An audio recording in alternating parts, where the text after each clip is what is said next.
Hi there, and welcome to Love and Mercy Art Studio. Join me today as I share my experiences trying plein air painting and share what I've learned so far.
As you can see, I did not finish this painting, and for a few reasons, I probably won't.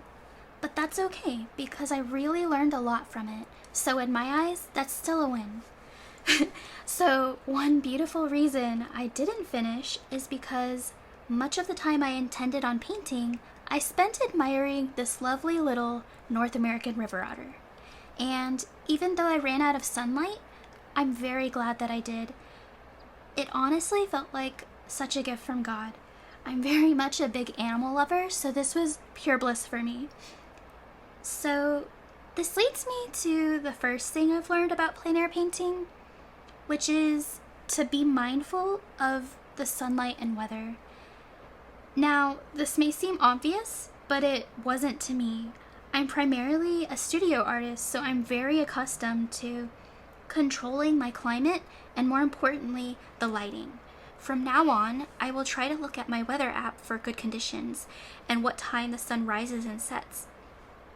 That way, I can plan ahead and be more prepared. The second thing I've learned, which I'm usually very good about, is to take a picture. But the big thing with this one is when to take a picture. Once you've decided what and where you want to paint, before you start, go ahead and take a picture. There are a few reasons I say this. One is to have a fail-safe reference. With it, you can check your lighting, composition, convert it to black and white, and have color and value notes. Really, there's just a lot of really useful information at your disposal if you have a picture. The third thing I've learned is to pick one lighting. So, since I wasn't aware of how quickly the sun was setting and it happened so gradually, I kept trying to adjust my colors and values to match, which I didn't even realize I was doing until after the fact. So, from now on, I will pick one lighting and stick to it. Which leads me to the fourth thing I've learned, which I actually learned from pastel artist Susan Jenkins. She's an amazing artist, and I highly recommend you check out her YouTube and Instagram. I've learned so much from her, and I'm still learning so much from her. But one of the things I've learned from her, and that I'm sharing with you today, is to create a value study. That way, I can refer back to it when the lighting changes and have an accurate, cohesive painting. It also helps me double check my composition and to simplify any excess detail. The fifth thing I learned was that if you know you're short on time, go ahead and work smaller. Here's an example. Here's two Etchr sketchbooks. One is an A4, which is 8¼ inches by 11¾ inches, or 210 by 297 millimeters. And the second is an A6. It's 4⅛ inches by 5⅞ inches, or 105 by 148 millimeters. By working smaller, you have a few advantages if you're short on time. Like, there's less surface area to cover, so it's potentially much faster. And you're forced to simplify, which takes a lot of decision making away. And for me at least, it's less pressure and more portable. The next few things I learned from this painting of a goose. I was visiting some family and they have a pond, and for several years now they have had these geese come and lay eggs in their yard. So I was inspired to paint them. I love geese, they're so silly and so beautiful at the same time. So the sixth thing I've learned about plein air so far is to pick one movement. So these geese, of course, had no idea I was painting them. I couldn't exactly ask him to stay still so that I could get his likeness. He's a goose, so he doesn't care. So I learned what has been so elusive to me before. How do you paint something that's moving? It always amazed me when plein air artists painted crashing waves or grazing deer on location with no photo. And no one seemed to be forthgiving of this information. Maybe I'm living under a rock, but I hadn't been able to find anyone teaching this. But from this goose, I learned to be patient and wait for it to return to the same position or a similar position. Now it makes so much more sense to me that Disney artists, when sketching live animals, had so many different angles on one paper. They were working with what they had and used that information for anatomy and movement in their animations. The seventh thing I learned is that if you know you're short on time, isolate your focus. What first inspired you to paint this scene? For me here, it was the geese, and I knew I didn't have time to paint or draw all of the scenery around it. I was trying more to capture a moment or memory and practice than to have a finished painting. And honestly, that made it more fun.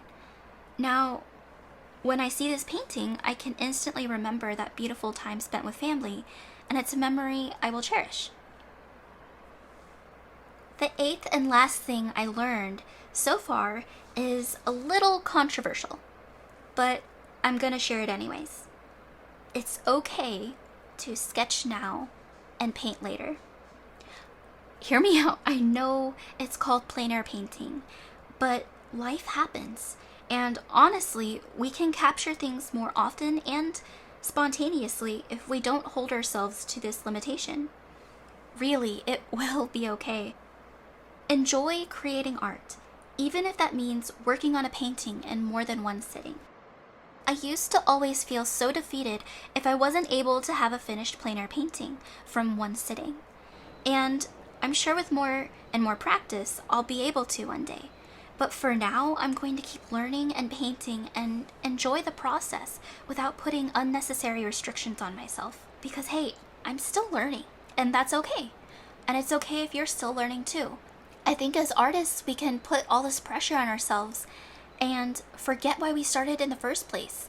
That we forget to enjoy the process of painting and the many benefits that alone gives us. It's a beautiful thing to be an artist. So just go create. I really hope that any of you fellow plein air newbies learned something helpful in this video and that you were encouraged to go outside and paint, or even just paint. And please let me know in the comments, what tips do you have for plein air painting? I'd really like to know. And if you enjoyed this video, please give it a like and subscribe if you'd like to see more content like this. It's very encouraging and it gives me a reason to keep on going, keep creating more videos. So I'd really appreciate that, especially since I'm such a small creator on YouTube. Thanks guys, I appreciate you so much. God bless you and happy arting. Bye guys.